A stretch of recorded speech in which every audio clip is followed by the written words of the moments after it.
Okay, let's get into this.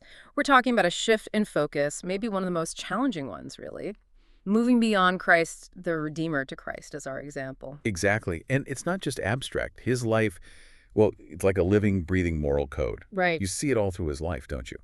As a child, obeying his parents. As a young man, working hard.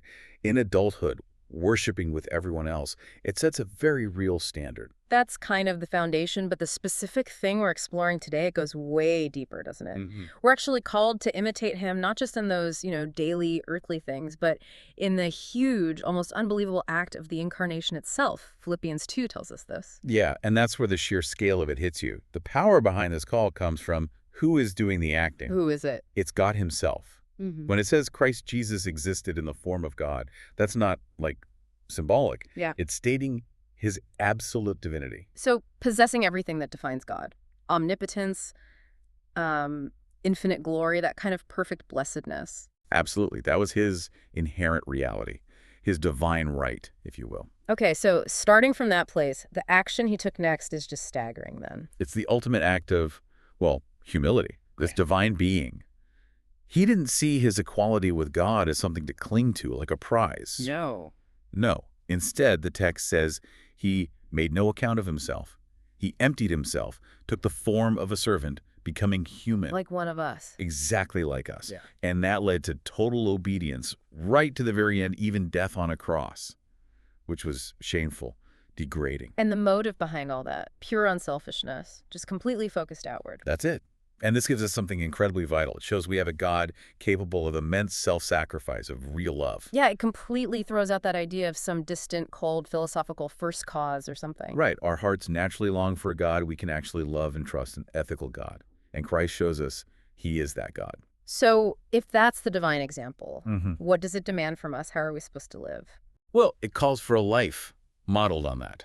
Hmm. Radical, self-sacrificing unselfishness that's presented as the most beautiful way for a human being to live. And let's be clear on the terms here. You said self-abnegation, forgetting self, not hating self. Precisely. It's about forgetting yourself in the service of others, not putting yourself down or thinking you're worthless.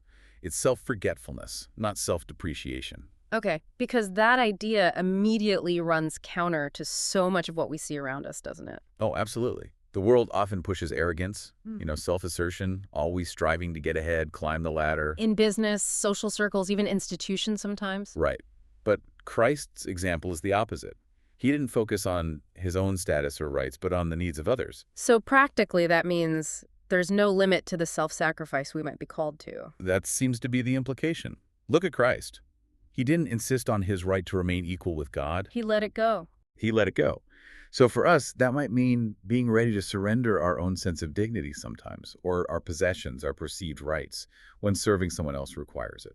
Binding ourselves to others with real empathy. Now, some might hear that and think it sounds, well, unnatural, maybe even a bit morbid, this level of self-sacrifice. Yeah, it can sound that way at first, Yeah. but the point isn't the destruction of the self. It's the destruction of selfishness. Ah, okay. That's a crucial distinction. It really is. And paradoxically, this path is actually presented as the route to our highest potential, our fullest development as human beings. It brings to mind that saying, he who loses his life will find it. Exactly. The path of self-sacrifice isn't a path to annihilation. It's the path to true glory, true self-discovery in a way, giving up control to find real meaning. So the final thought to leave everyone with, if Christ, who existed in the very form of God, made no account of himself, where in your own life, right now, might you be holding on to some right, some possession, some bit of status that's actually stopping you from truly serving someone else?